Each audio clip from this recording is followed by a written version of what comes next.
Let's fucking go.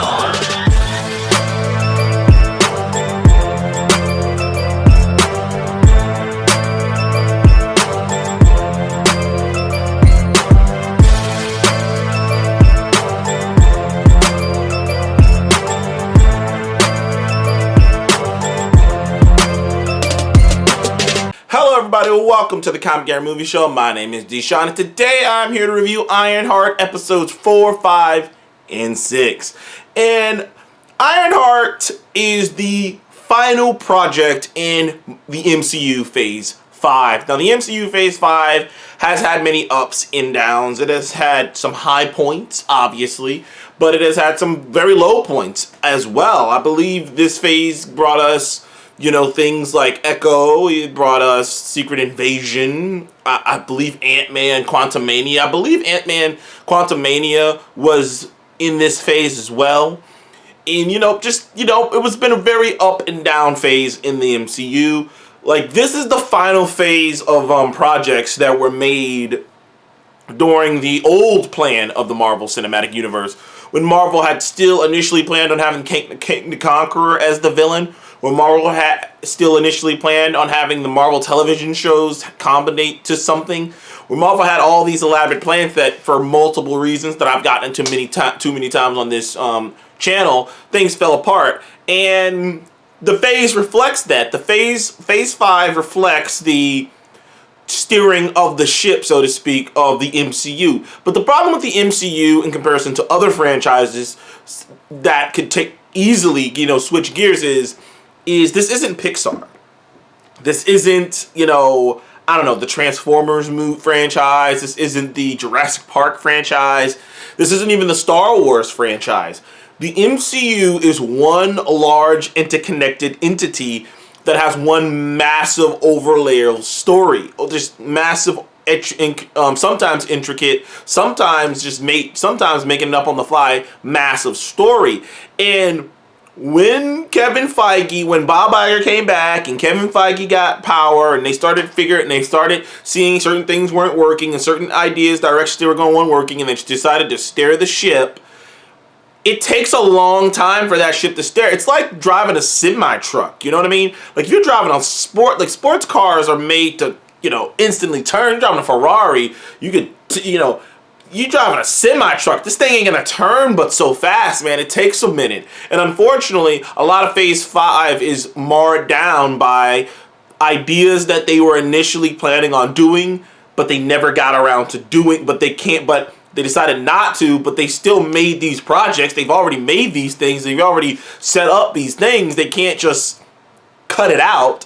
I say all that up top because Ironheart episodes 4, 5, and 6 are sort of kind of, and like, there's a lot of that in this. Is like, you can tell that that the original concepts for wherever they were going to go with this show, like, it seems so odd. Like, there's so many things that they set up in Ironheart episodes 4, 5, and 6 that if things had gone differently and the plan had worked out well, that you get the distinct feeling this show would be much bigger than it is. But since we know that where they're going isn't going to include certain aspects of what this show is setting up, it very much diminishes certain things.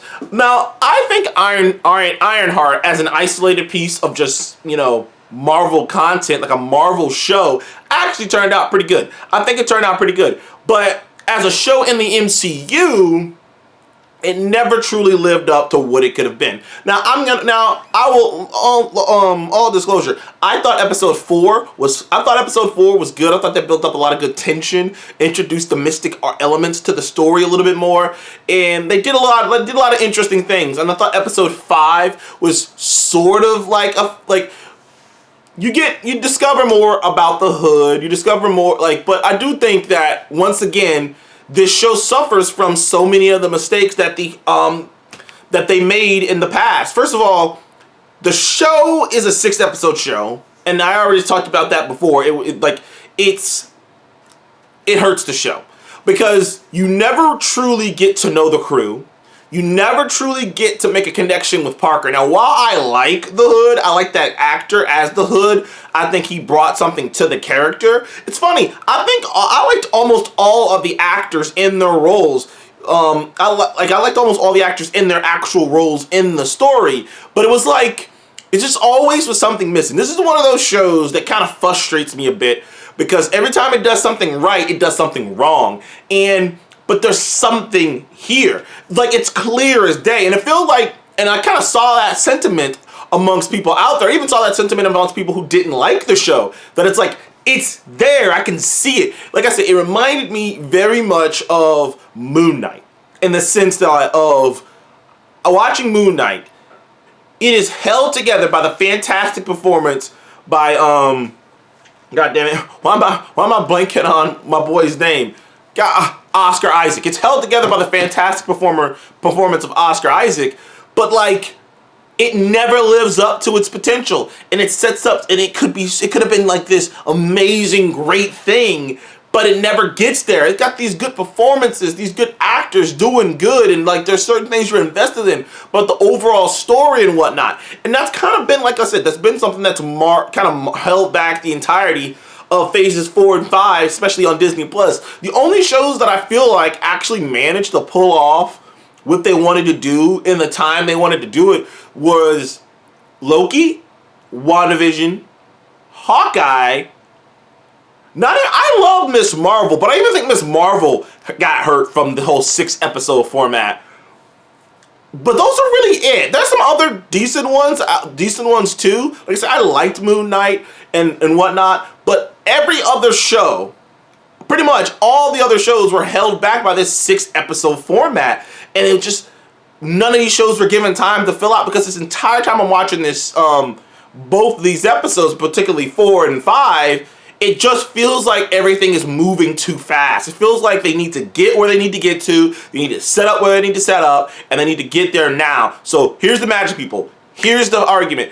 Here's this, here's that, and this is just happening. And nothing's given time to breathe. You like the reveal of what Parker's really been doing. You thought that there was going to be kind of a slow roll. You thought it was going to be this huge thing.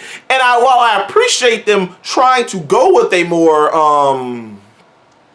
intimate reason why Parker's doing this, which is his father kicked him out, pretty much disowned him and kicked him out of the house at 12, and he's doing all this to get what he thinks he rightfully deserves. While I appreciate that, and all parallels between him and Riri, and them both feeling like they're just trying to get what they rightfully deserve, it was like you can't have all that set up for this, dude. I think they could have done something a bit more impactful for Parker's motivations, or at the very least they could have done more.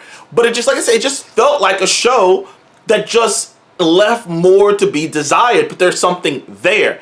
But that being said, the finale, which is something that people have been talking about weeks ago, before this ever even was shown, was when the first people who reviewed the show came out, everyone said that finale was that they had a hell of a finale, that it's one of the best finales that Marvel's ever done. And while I'm not sure it is the best season finales Marvel's ever done, I will damn sure tell you it's one of the most unexpected, shocking, and ballsy things I've ever seen done in a comic book, and like Marvel property, period, really. If you want to be honest with you don't see stuff like that. You do not see, and like, you know what? Like, a lot of people, I don't know how many people are going to watch this, so I'm going to just spoil so many things. First of all, Mephisto is introduced. Mephisto has finally been shown on screen, played by the great Sacha Baron Cohen, and Sacha Baron Cohen is awesome. Everyone knows him as Borat and all that other shit. But in reality, Sacha Baron Cohen has done some serious work. He's actually a really good actor. He's actually a great actor. He doesn't just do comedic shit. That's his stick. He's kind of like Adam Sandler in that way of like, we know Adam Sandler can act his ass off when he wants to. But, he likes doing his comedy shit, let him do it. But we know if he wants to, he can act. Same with Sacha Baron Cohen. I can't remember. I think he was in a movie or a show that was about him being a spy. And I remember people raving about how great he was in it. And he was a more serious role. And when the rumor came out a long time ago that Sacha Baron Cohen might be playing Mephisto. And when that first rumor came out, I immediately was like, that's great casting.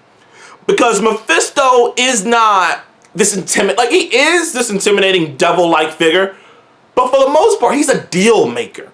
He's a sleazy lawyer-like. He's a sleazy car salesman.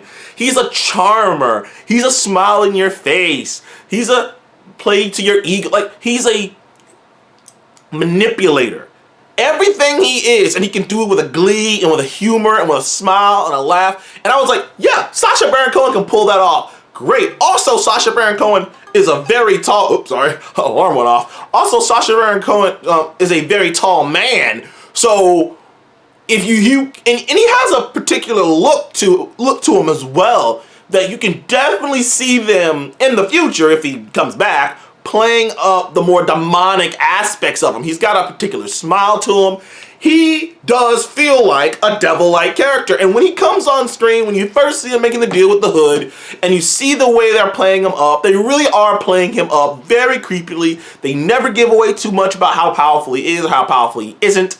It seems like, but they really play up the whole deals, though, and shaking of the hands and, you know, trading, and the way he talks and the way he changes his accent, like, you never know who you're really talking to. And, like, everything about Sacha Baron Cohen as fucking Mephisto was fan-fucking-tastic. I don't give a fuck what you say. You can kiss my ass if you got a problem with that. He was fucking great. And everything he was doing was great. Also, Riri Williams has to be one of the most complex characters Marvel's ever introduced.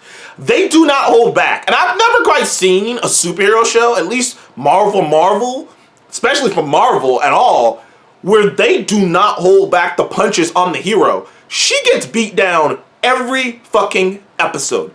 And, like, she's called out for all of it. She's called out for being arrogant. She's called out for being manipulative. She is called out for being careless, for being selfish. Like, there's nothing, like, this show does not, there isn't no, like, oh, all's forgiven. Dude, even near the end when her, love interest finds out about his sister, her making her sister an AI, and sure, while he sort of forgives her, he still says, I'm not okay with my sister. I'm still not okay with it. I want to support you in your time of need, but I'm not okay with it. Like, no one forgives her for real. Even her whole thing with Ezekiel Stain, even that wasn't forgiven. Everything about her is so fascinating. She's such an interesting character. And the way the show ended with her actually taking the deal from Mephisto is one of the most daring and ballsy things I've ever seen from Marvel. So as a show, I was greatly disappointed because I see the potential in it. But at the same time, that finale, the way it set it up, the characters they introduced, the things they set up, Riri Williams is a very compelling character, and I would love to see more of her, and I hope I do. But overall, I would have to give Ironheart, as a total, a 7 out of 10. I wish it could have been much better. It needed more time. It needed a lot of other things, and I don't think it's gonna get a second season. Though I do think that this is one of those particular shows that if they got a new direction, a new people on board, if they gave it more episodes, I think they could make something great here. But it just needs something more. Feels like a Thor: The Dark World situation, or like an Iron Man 2 situation, where it's like, we just need to bring something on to really take advantage of what we got here. Anyways, thank you guys for joining the Comic Game Movie Show. Please remember to like and subscribe, and I will see you guys on the next one. Goodbye.